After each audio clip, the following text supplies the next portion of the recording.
Hi dears, എല്ലാവർക്കും നമസ്കാരം. സച്ചിയുടെയും രേവതിയുടെയും ഇനി വരാനിരിക്കുന്ന ഒരു ഗംഭീരമായിട്ടുള്ള കഥയിലേക്ക് എല്ലാവർക്കും സ്വാഗതം കേട്ടോ. അങ്ങനെ ദാ നമ്മുടെ സച്ചിയും അതുപോലെ രവിയും ഒക്കെ കൂടി ബ്രേക്ക്ഫാസ്റ്റ് കഴിച്ചുകൊണ്ടിരിക്കുക. അപ്പോൾ രവി ചോദിക്കുന്നുണ്ട്, എന്താ മോളെ ഇന്ന് സ്പെഷ്യലായിട്ട് ഉണ്ടാക്കിയത്? അച്ഛാ അതേ നോക്ക്, നല്ല ഇഡ്ഡലിയുണ്ട്, അതുപോലെ തന്നെ വടയുണ്ട്, പിന്നെ സാമ്പാറും ചമ്മന്തിയും ഒക്കെ ഉണ്ട്. അച്ഛനിത് ഇഷ്ടമാണെന്ന് എനിക്കറിയാം, എന്തായാലും അച്ഛനിത് കഴിക്കുമെന്ന് പറഞ്ഞു. അങ്ങനെ രേവതി നമ്മുടെ രവിക്ക് വിളമ്പി കൊടുക്കുക. അപ്പോൾ സച്ചി പറയുന്നുണ്ട്, അച്ഛാ നല്ല ടേസ്റ്റ് ഉണ്ടല്ലോ, ദേ ഇവൾ എന്തുണ്ടാക്കിയാലും നല്ല കൈപ്പുണ്യോ, ഇവളുടെ അമ്മയും അതുപോലെ തന്നെയാണ്, നല്ല കൈപ്പുണ്യമുള്ള ഭക്ഷണമൊക്കെ ഉണ്ടാക്കി തരുമെന്ന്. അപ്പം നമ്മുടെ ചന്ദ്രമതി ഇതൊക്കെ കേട്ടുകൊണ്ട് അങ്ങോട്ട് വരിക. നോക്കിയപ്പോൾ നമ്മുടെ രവിയുടെ പ്ലേറ്റിൽ 4 ഇഡ്ഡലി ഇരിക്കുന്നു. അല്ല, ഇതെന്താ രവിയുടെ 4 ഇഡ്ഡലി? നിങ്ങളിതെന്താ ഇങ്ങനെയൊക്കെ തുടങ്ങുന്നത്? വയ്യാത്ത ആളല്ലേ, അതുകൊണ്ട് 3 ഇഡ്ഡലി കഴിച്ചാൽ മതിയെന്ന് പറഞ്ഞ് ചന്ദ്രമതി ഇങ്ങനെ സംസാരിച്ചുകൊണ്ട് നിൽക്കുമ്പം നമ്മുടെ സച്ചി പറഞ്ഞു, ചേടാ ഇതെന്ത് കഷ്ടമാണ് ഇത്, വന്ന് അച്ഛന് ഫുഡ് കഴിക്കാനുള്ള അനുവാദം പോലും അമ്മ കൊടുക്കുന്നില്ലല്ലോ, നിങ്ങൾക്കിത് എന്തിൻ്റെ കേടാണെന്ന് ചോദിച്ചു. എൻ്റെ പൊന്ന് സച്ചി, നീ വെറുതെ ബഹളം വെക്കല്ലേന്ന് രവിയാണെങ്കിൽ സച്ചിയോട് പറഞ്ഞു. അപ്പോൾ സച്ചി പറയുന്നുണ്ട്, അല്ലച്ച ഇത് ശരിക്കും എന്തിൻ്റെ കേടാ? എടാ ഇതേ അവൾക്ക് എന്നോടുള്ള സ്നേഹം കൊണ്ട് പറയുന്നതല്ലേ. അപ്പോൾ രേവതി പറയുന്നുണ്ട്, ശരിയാ അച്ഛ, 3 ഇഡ്ഡലി കഴിച്ചാൽ മതി. എൻ്റെ മോളെ, എനിക്കാണെങ്കിൽ നല്ല വിശപ്പുണ്ട്, പിന്നെ ഇത്രയും ടേസ്റ്റുള്ള ഫുഡ് എങ്ങനെയാണ് മോളെ കഴിക്കാണ്ടിരിക്കുന്നത്? 1 ഇഡ്ഡലി കൂടുതൽ കഴിച്ചു എന്ന് വിചാരിച്ച് ഒന്നും സംഭവിക്കാൻ പോകുന്നില്ല. അങ്ങനെ ഇവർ കഴിച്ചുകൊണ്ടിരിക്കുക. ആ സമയം അങ്ങോട്ടേക്ക് നമ്മുടെ ശ്രുതിയും അതുപോലെ തന്നെ സുധിയും കൂടി വന്നു. അല്ല, ഇന്ന് എന്താണ് നല്ല സ്മെല്ലൊക്കെ വരുന്നുണ്ടല്ലോ, നല്ല സാമ്പാറിൻ്റെയും ചട്നിയുടെയൊക്കെ മണം വരുന്നുണ്ടല്ലോ. ശ്രുതിയാണെങ്കിൽ വന്ന പാടെ തന്നെ ഒരു പ്ലേറ്റ് എടുത്തിട്ട് 3-4 ഇഡ്ഡലി എടുത്തങ്ങ് കഴിക്കാൻ തുടങ്ങി. നല്ല ടേസ്റ്റ് ഉണ്ടല്ലേ ശ്രുതി? അതെ അതെ, കൊള്ളാം കൊള്ളാം. എന്തായാലും ചന്ദ്രമതി ആണെങ്കിൽ ഇതൊക്കെ കണ്ട് നോക്കി ഇങ്ങനെ നിൽക്കുക. എന്ത് കഷ്ടമായത്, എല്ലാ ദിവസവും ഇഡലിയും ചമ്മന്തിയും അല്ലെങ്കിൽ വടയും പൂരിയും ഒക്കെയാണ് ഉണ്ടാക്കുന്നത്. ഇവിടെ ബാക്കിയുള്ളവന് കഴിക്കാൻ പറ്റുന്ന ഒന്നും തന്നെ ഇല്ലല്ലോ. എടി ചന്ദ്രേ, ഇതിന്ന് 2 ഇഡലി കഴിക്കുന്ന രവി പറയുന്നുണ്ട്. ചന്ദ്രമതി ആണെങ്കിൽ, വേണ്ട മനുഷ്യ, ഇപ്പം തന്നെ എന്നെ കണ്ടില്ലേ, ഞാനാണെങ്കിൽ ഗുണ്ടായി വന്നുകൊണ്ടിരിക്കുക, ഇനിയും ഞാൻ ഡയറ്റ് നോക്കിയില്ലെങ്കിൽ പണി പാളും മനുഷ്യ, നിങ്ങളെന്താന്ന് വെച്ചാൽ കഴിച്ചോട്ടോ എന്ന് പറഞ്ഞ് ചന്ദ്രമതി അങ്ങനെ നിൽക്കുമ്പോൾ നമ്മുടെ സുധി പറഞ്ഞു, എന്നാൽ പിന്നെ അമ്മ അപ്പുറത്തെങ്ങാനും മാറിയിരിക്കുക, ഞങ്ങളിത് സമാധാനമായിട്ടൊന്ന് കഴിച്ചോട്ടെ. വർഷയും ശ്രീകാന്തും കൂടി വന്നു. അവരും അവർക്കിഷ്ടപ്പെട്ട ആ ഒരു ഫുഡ് എടുത്ത് കഴിക്കുക.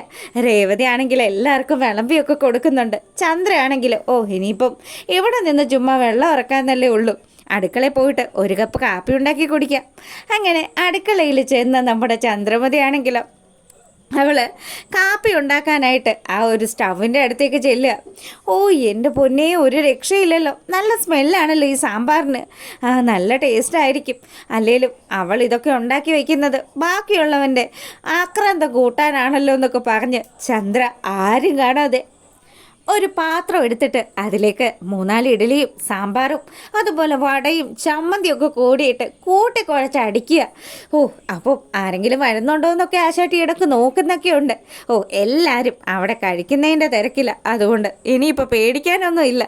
അങ്ങനെ സമാധാനമായിട്ട് നമ്മുടെ ചന്ദ്ര അവിടെ നിന്ന് കഴിച്ചുകൊണ്ടിരിക്കുമ്പം സുധിത സ്വർഗത്തിലെ കട്ടറുമ്പ് എന്നുള്ള രീതിയിൽ ആ റൂമിലേക്ക് വരിക.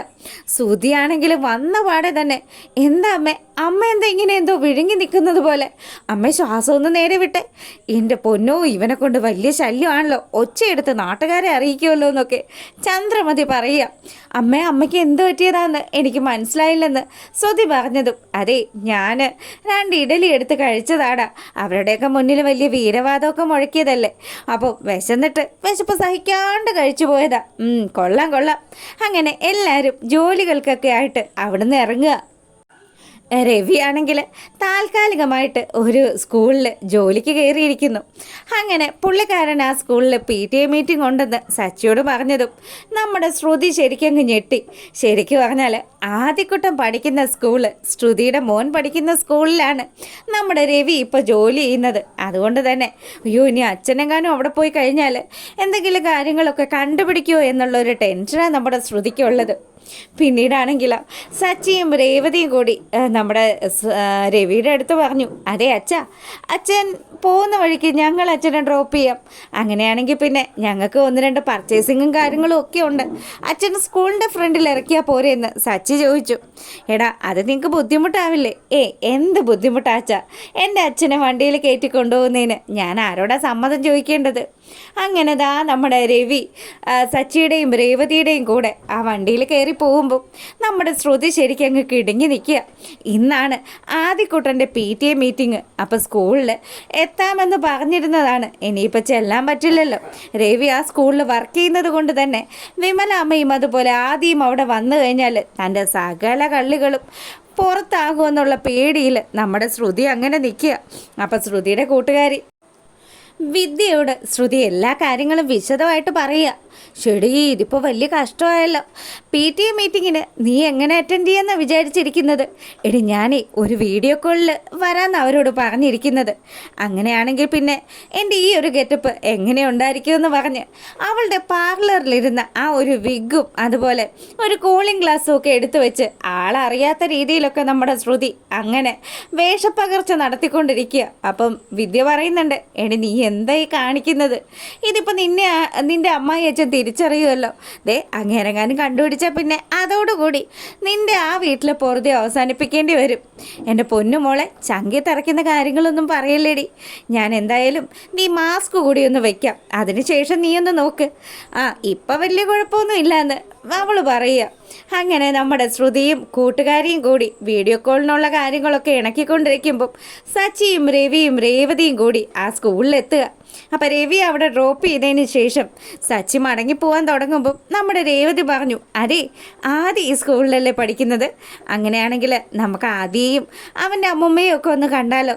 PTA മീറ്റിംഗ് ആയതുകൊണ്ട് എന്തായാലും ഇന്നത്തെ ദിവസം ആ വിമലാമ്മ ഇവിടെ വരാണ്ടിരിക്കില്ല. അങ്ങനെ അവരെയും കാത്തുകൊണ്ട് സച്ചിയും രേവതിയും അവിടെ നിൽക്കുക. അപ്പോഴാണെങ്കിലോ കറക്റ്റായിട്ട് വിമലയും നമ്മുടെ ആദ്യം കൂടി രേവതിയുടെയും സച്ചിയുടെയും മുന്നിൽ വന്ന് പെടുക. വിമലയ്ക്കാണെങ്കിൽ നല്ല ടെൻഷനുണ്ട്. ഇവർ നമ്മുടെ ആദ്യക്കൂട്ടനെ ദത്തെടുക്കാൻ പോകുന്നു എന്നറിഞ്ഞതിന് ശേഷം ശ്രുതിയുടെ ഇടപെടൽ മൂലം വിമലയാണെങ്കിൽ ഇപ്പം സച്ചിയോടും രേവതിയോടും ഒക്കെ സംസാരിക്കാത്ത ഒരു രീതിയാണ് നോക്കി പോകുന്നത്. അങ്ങനെ നമ്മുടെ സച്ചിയും രേവതിയും കണ്ട സ്ഥിതിക്ക് ആ വിമലയാണെങ്കിൽ ഇവരെ ഒന്നും പരിചയമില്ലാത്ത മട്ടിൽ നടന്നു പോകാൻ തുടങ്ങുമ്പം രേവതി അവരുടെ പിന്നാലെ ചെന്നു. എന്നിട്ട് വിളിച്ചു, വിമലാൻറ്റി എന്താ ഞങ്ങളെ കണ്ടിട്ട് മൈൻഡ് ചെയ്ത് പോകുന്നത്? രേവതി ആയിരുന്നോ? ഞാൻ ശ്രദ്ധിച്ചില്ല മോളെ. ഇന്ന് ആദിയുടെ PTA മീറ്റിംഗ് ആണ്, അതുകൊണ്ട് അങ്ങോട്ടേക്ക് പോവായിരുന്നു. അല്ല, ആദിയുടെ അമ്മ വന്നൊന്ന് ചോദിക്കുകയാണ് രേവതി. ഇത് കേട്ടപ്പോൾ തന്നെ വിമലയ്ക്ക് പേടിയാവാൻ തുടങ്ങി. ദൈവമേ, ഇനി ഇന്ന് ശ്രുതി എങ്ങാനും ഇവിടെ വന്നു കഴിഞ്ഞാൽ ഈ പെണ്ണ് ഇതൊക്കെ കണ്ടുപിടിക്കുമല്ലോ. അങ്ങനെ ഒരുവിധം വിമല കാര്യങ്ങളൊക്കെ പറഞ്ഞു ധരിപ്പിക്കുക. അപ്പോഴാണെങ്കിൽ സച്ചിയുടെ അടുത്തേക്ക് നമ്മുടെ ആദ്യക്കുട്ടൻ ഓടിച്ചെന്നു. സച്ചിയാണെ വലിയ കാര്യത്തിന് ആദ്യം എടുത്തു. എന്നിട്ട് ചോദിച്ചു, മോനെ നിനക്ക് സുഖമാണോടാ? അതെ അങ്കിളെ, സുഖമാണല്ലോ.